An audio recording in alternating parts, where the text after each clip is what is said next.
And as horrible and as heartbreaking as it is, and it's been so hard for us to see the disaster everywhere, we can say Christ remains.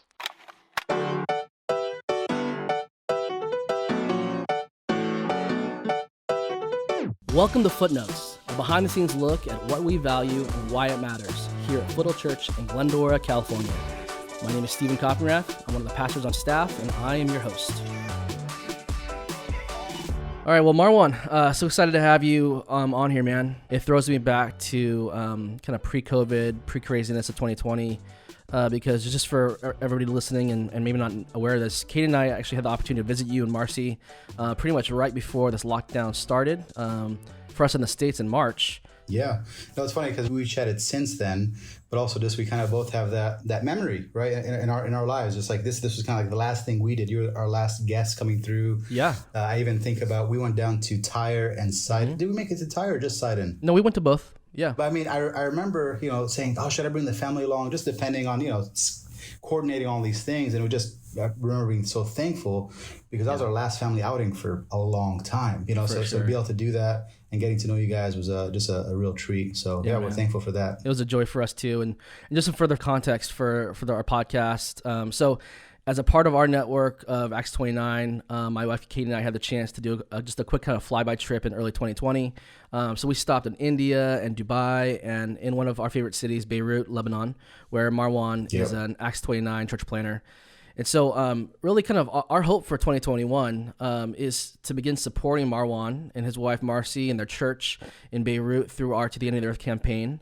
As they continue to do gospel work in City Bible Church. So for those of you at Foothill Church who are giving, who have pledged to give, Marwan is an example of who we get to invest our time and resources into and just build relationships with as well. And so, yeah, like Marwan was mentioning, we really enjoyed our time together. They were awesome hosts. And we can't wait to go back one day and eat some more Lebanese food as soon as possible. So. Oh man, yeah, would love that. Look forward to it for sure. For sure. So yeah, enough for me. I'm excited to introduce you and your family and the ministry you're doing in Beirut to our church. And so they've seen a video or two already in the fall. Some people may even follow you guys on social media, but tell us about yourself. Let's start with your family. Yeah, sure. Like you said, my name is Marwan, married to Marcy. We just celebrated 10 years of marriage in August 3rd. Awesome. We've lived most of our married life together outside of the States. So, of course, we spent our lives in the U.S. That's where I grew up. That's where she was born. Got married in 2010. And then 2014, we moved to Dubai for a couple of years with the focus of transitioning here into Lebanon to see this church planted. So we moved from the U.S. without any kids. Noah, our 5-year-old, was born in Dubai. And Shaya, 3-year-old, was born here in Beirut. And so we're a family of 4. Yeah, we're thankful for the Lord's kindness to give us our family and to allow us to be here in this time. It's something we've considered a lot. But yeah, we've been in Lebanon now for 4 years. I pastor City Bible Church, which was planted it was Palm Sunday of 2018. It's kind of our first official Sunday morning. From then, we've been kind of meeting on Sunday mornings regularly. Just had a members meeting this past Sunday, voting in some people, voting out some. We're at 25 members. On average, we're probably 40 to 50 adults on a Sunday morning. That's great, man. And to go back to your family a little bit, your kiddos, Shai and Noah, are so awesome. It was a joy to be able to not only get to know you and Marcy, but to be able to hang out in the city and see your family at play and hang out with you guys. Take us back a little bit further. I think thinking about before Dubai and just even your time in the States, how did God call you into ministry? There's some people who honestly have never maybe talk to somebody who's a church planner in that area of the world. Just hearing from someone like you for the first time. So how did you kind of end up, maybe the short version of it, of how you ended up planning a church in the Middle East? Yeah, sure thing. So I was born 1983. Is that short? Is that too far back? Or I'll start from the very beginning, right? We'll see how fast that goes from there. Yeah. Well, I'll fast forward pretty quickly, but I mentioned that to say that I was born here in the Middle East. I was born in Kuwait. My father's Lebanese and Palestinian. My mom's Iraqi. But we had my grandparents moved to San Diego. So actually, I grew up in Southern California. That's why we sound alike, maybe, or to some degree, right? Southern California, right. Non-accent. In California, we don't have an accent. For sure. And so we're actually on vacation in San Diego in 1990. Then the war started in Kuwait. And so Iraq invaded Kuwait. Actually, the day before we were to fly back, they invaded, and so we weren't able to fly back. So I grew up in San Diego, which is God's kindness. I grew up in a Catholic family, and so. Nominal, we're believers. I knew who Jesus was, but didn't understand him, didn't understand the cross, the gospel, anything. And at a young age, the Lord made himself known to me. He used my auntie, my mom's youngest sister, to share the gospel and the love of Christ. And so the Lord saved me at a young age. Then just eventually started going to church. Early teenage years, I think we started finally going to church. And to kind of fast forward, it was in my college years. After serving in youth ministry and college ministry and just loving the church, the Lord stirred up my heart. And I think I shared it with you. The way I normally say it is that my eyes were open to lostness in the world. Surely we know there's people, right, who live and die without knowing Christ. We're impacted. We watch a video, we hear a song or a testimony, but that's usually the extent of it, right? You kind of are moved for a little bit, and then you just kind of go on. But there's this time, second year, third year of college, that I was impacted, and there was no turning back. And so it seems like that was a huge shift in my life. And at that point, I was, early 20s, 21, 22. And so because of my background and, my culture and identity here in the Middle East, also knowing the need as Islam has grown and is continuing to grow in such great numbers, just kind of those two things made it at least narrowed down the world of lostness to kind of the Middle East, the region where I'm from and where we are now. And so from there, of course, there's lots of details along the way, but the Lord brought Marcy into my life. We both had a call to go. For me, it was a little bit more specific. Hers was general, and so the Lord brought us together.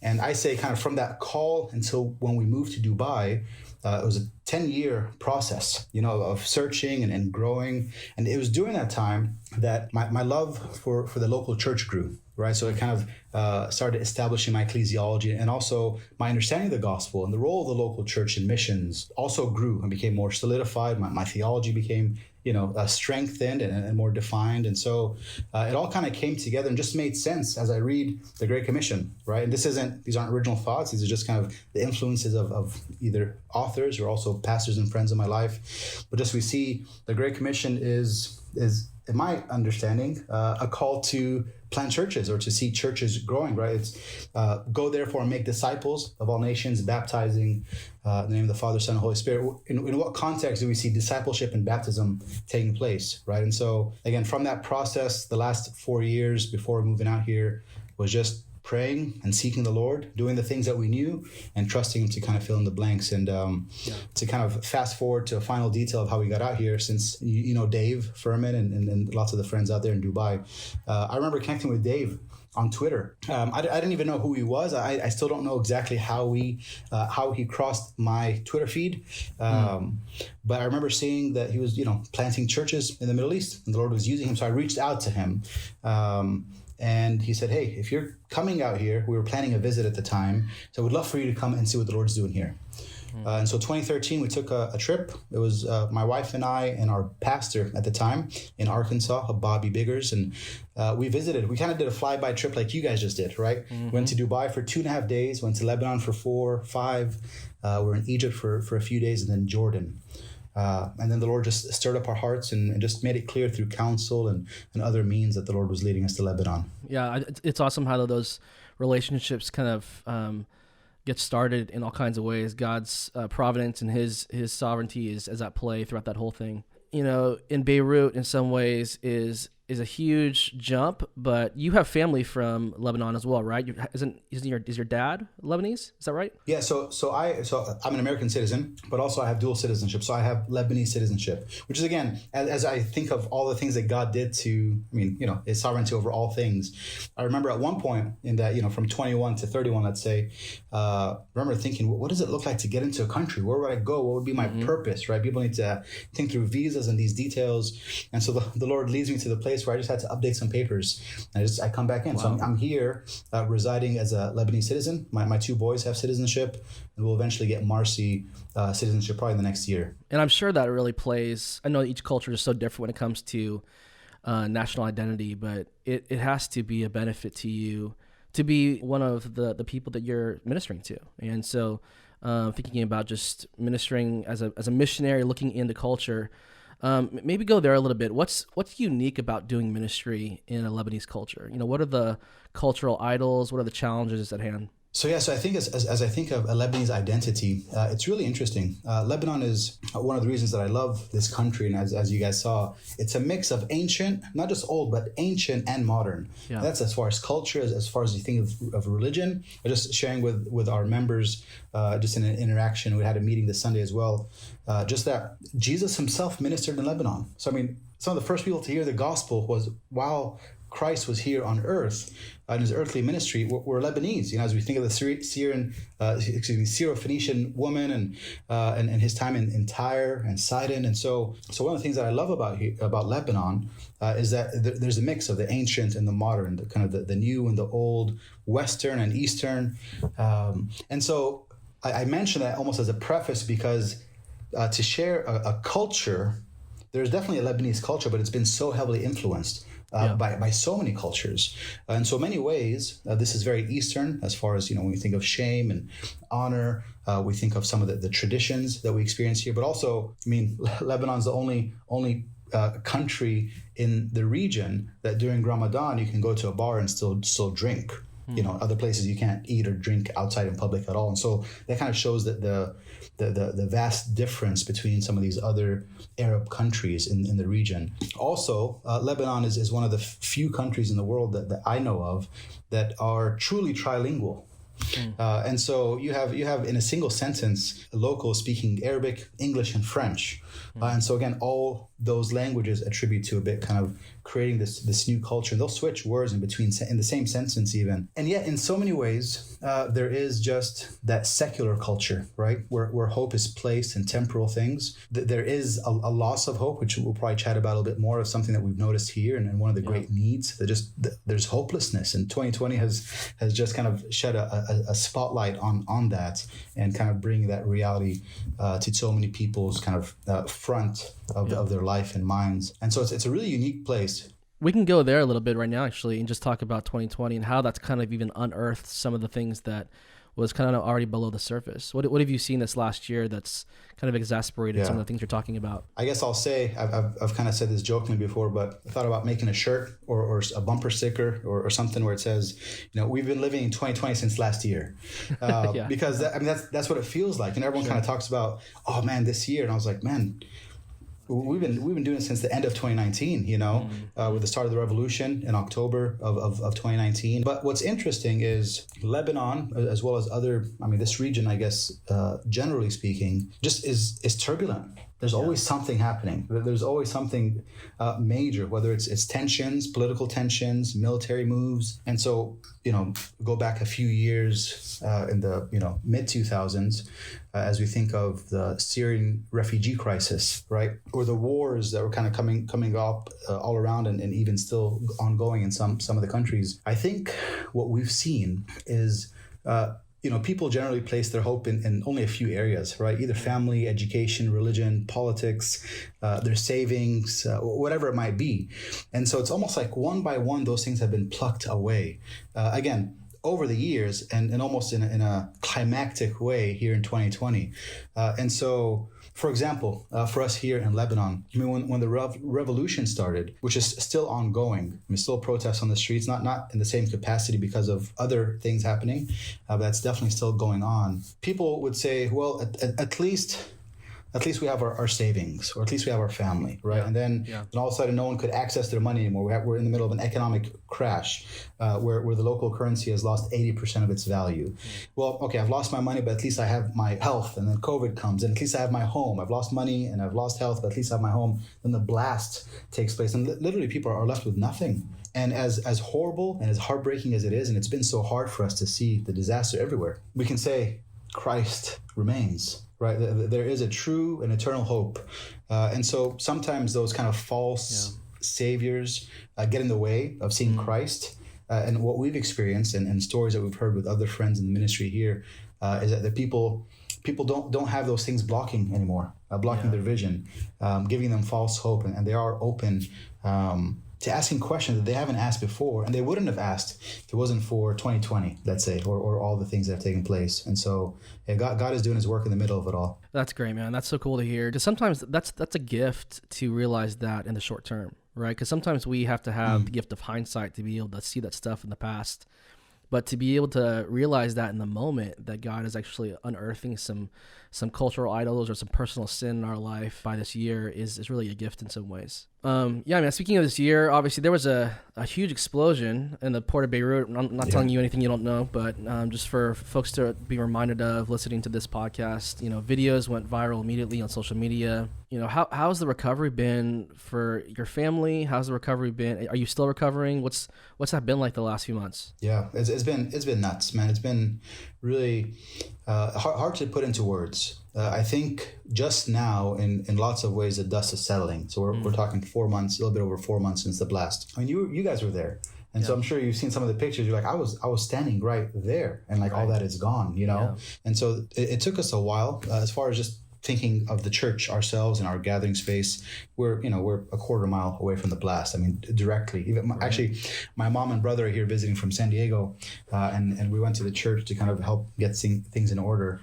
And they're looking, they're like, it's right there. I was like, yeah, I've said that, but there's something about, I can literally see it, from standing in front of our church. And so it took us a little while to think through, to find out if we're able to gather still in that place, because two buildings beside us look like they're just going to collapse, and they have some major foundational damage. We were trying to find out if we're able to meet, and if our landlord will allow us still to meet. They're wanting to sell the property, so there's lots of that kind of stuff happening. But praise God, the Lord's provided finances and the workers to be able to get our space up and running again. And it's just one of those things, right? It's a 2020 thing. We finally met after maybe 3 months. We met for one Sunday, and then our country went into another lockdown, like a major, complete lockdown. Wow. So, and we had I think seven, 8 new visitors, first-time guests. Yeah. And so we've kind of felt that.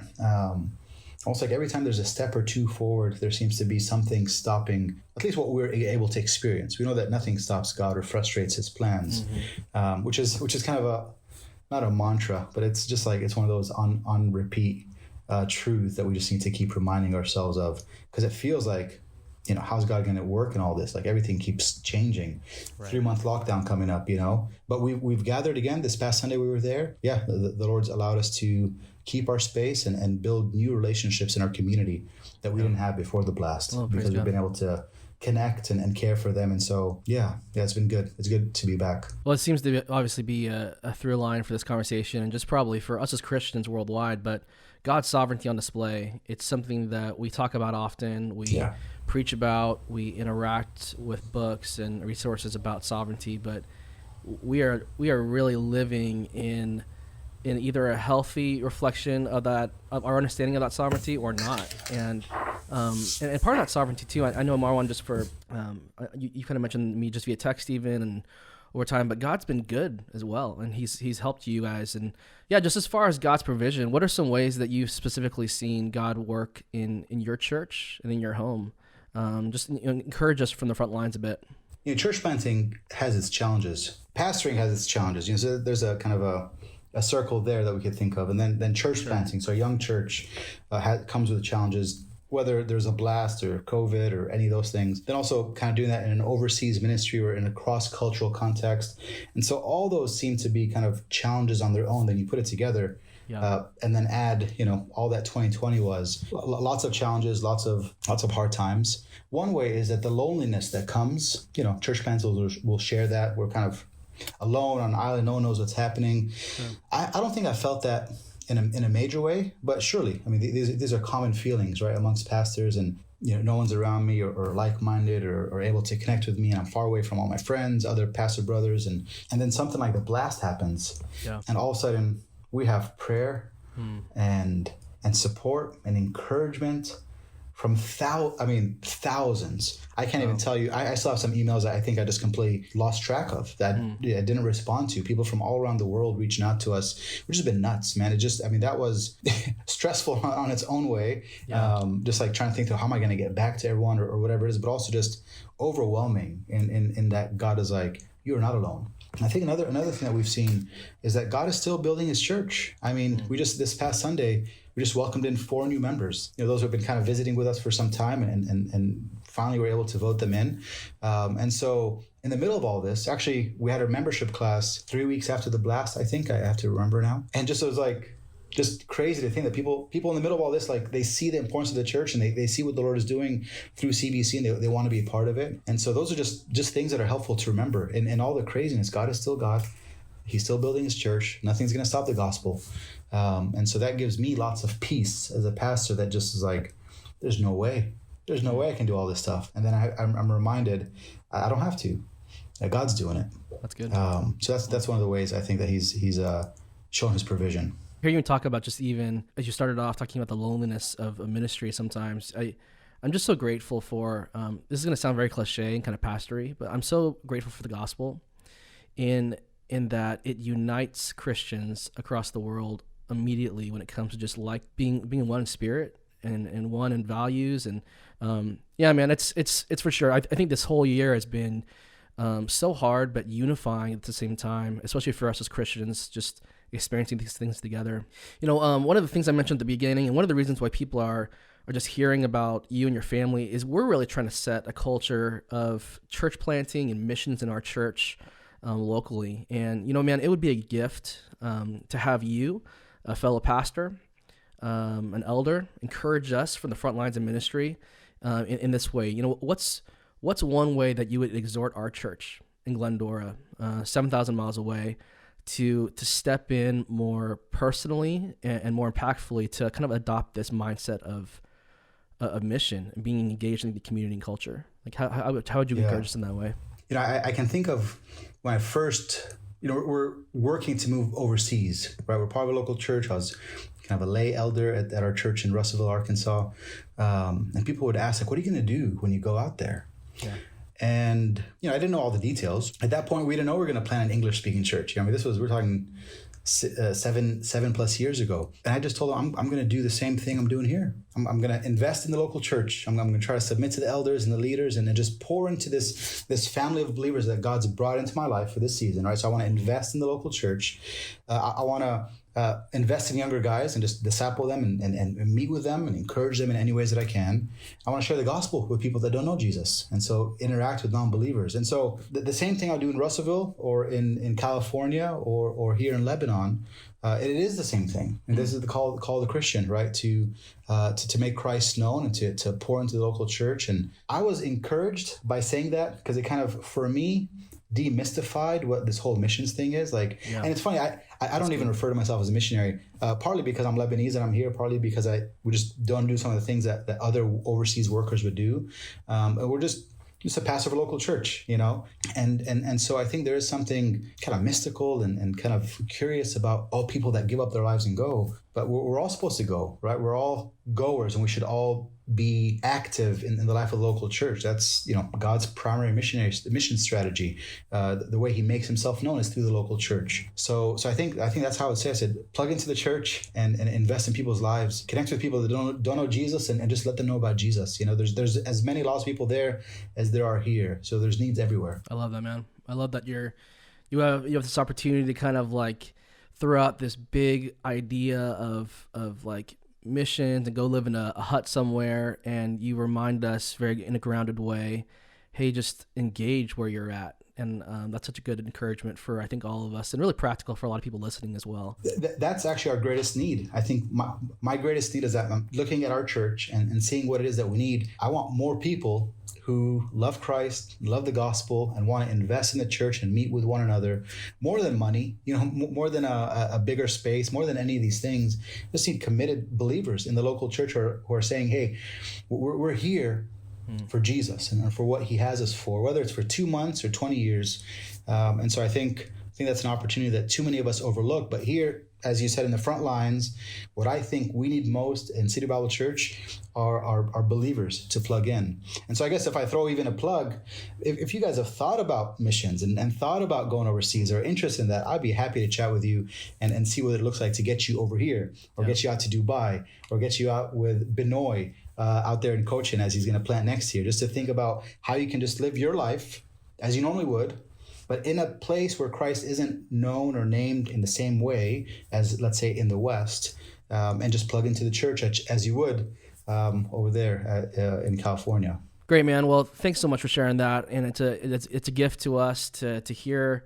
In some ways, I think as one of the pastors here at church, it's a blessing to have similar and faithful words being spoken over our church, just from a different voice, and just kind of hear that same thing against the gospel that unites us and brings us together in that way. Hey, man. Well, as we wrap this up, I know that it's late for you out in Beirut, but just want to get to this kind of speed round, and love to hear what you've been reading lately. If you have a book rec, things like that, or a resource that you would pass along to people who are trying to grow in their faith. I hate to recommend a book that's probably been recommended by so many people. Is it the Bible which I have that one. I haven't read it recently, but no, I have that one.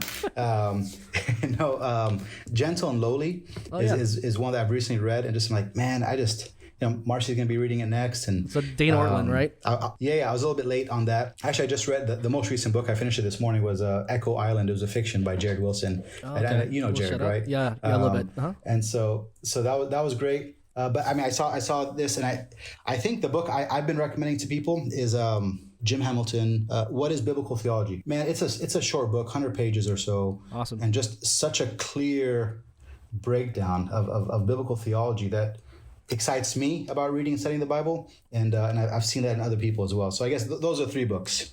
That's great. That I would recommend. Those are really great, man. Appreciate that. And this may be just for selfish reasons, but I've already brought up food a couple times. One of the things I love about Beirut and Lebanon, and just having a friendship with you is Lebanese culture. It's so great. I told Katie before we got there, I was like, you're gonna love Beirut. And one of the things I love about it is the food, is the rich history. So kind of take me back a little bit to maybe the first couple of days in Beirut. What's the place, or maybe what's even the kind of food that you would suggest or recommend to somebody who has never been kind of dove into Middle Eastern culture at all before? What's something that you would recommend? It's a hard question because I'm a foodie myself.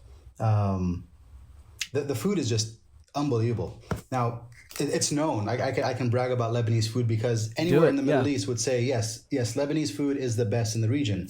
With Lebanese food, you can kind of, I think, break it down to 3 different ways. You have the street food, which is the shawarmas, the falafel, the manaish, which is kind of like a pastry, a warm bread pastry that's topped with either za'atar or cheese. You have your public foods, which is kind of what it's known, what people think of hummus and the tabbouleh and the salads and the shish kebabs and the tawuk and all that kind of stuff. Then you have the private dishes and platters that are kind of the home cooked meals, the stews and the different things. And so, man, we could do a whole podcast on just Lebanese food. They're out there. So I'm happy to recommend some food bloggers to follow. I can get into the food, and so I get carried away just like when I preach. Oh, that makes me hungry. So I wish we could enjoy lunch together right now, or a late dinner for you, I guess. Just to end on a more spiritual note, just to make sure that people know that we're Christians still. How can we be praying for your family, for you and Marcy, for Shai and Noah in the season? Yeah, thank you. We need wisdom. We have a 5-year-old and a 3-year-old in the middle of a pandemic after a blast with virtual learning, and a couple tired parents, from a long couple years ministry in a young church, So there's that. And also just for pastoring the church, I just need wisdom from above, wisdom that I don't have on my own, strength that I don't have on my own, love that I can't have on my own. And so learning to lean on and trust in Christ more than I do, I think will help me be a better husband, better father, a better shepherd. And so those are a couple ways that you can be praying for me as a pastor and Marcy and I as parents. We're excited in the middle of all. We're tired, right? All the emotions, all the feelings, but we're excited for what the Lord has in store, what's coming up ahead, even though we're expecting a 3-month lockdown and all these things, but we're just trusting that God is doing stuff, and we want to be a part of it. Yeah, man, we'll definitely be praying for you. And just want to encourage anybody who is on social media, jump on Instagram. You could follow Marwan, you could follow City Bible Church in Beirut. and just see what God is up to in their context. Well, brother, it's been a joy to catch up a bit and allow our church in Glendora, many, many miles away from you, to get to know you as well. Thanks so much for your time. It's a blessing to us. Thank you, man. It's good to connect with you and happy to do it. All right, well, we're out of time, but thanks for joining us for our podcast, Footnotes. Be sure to subscribe, and we'd also appreciate you sharing this resource with others, and even leaving us a favorable review if you feel so inclined. So until next time, Foothill, peace be with you.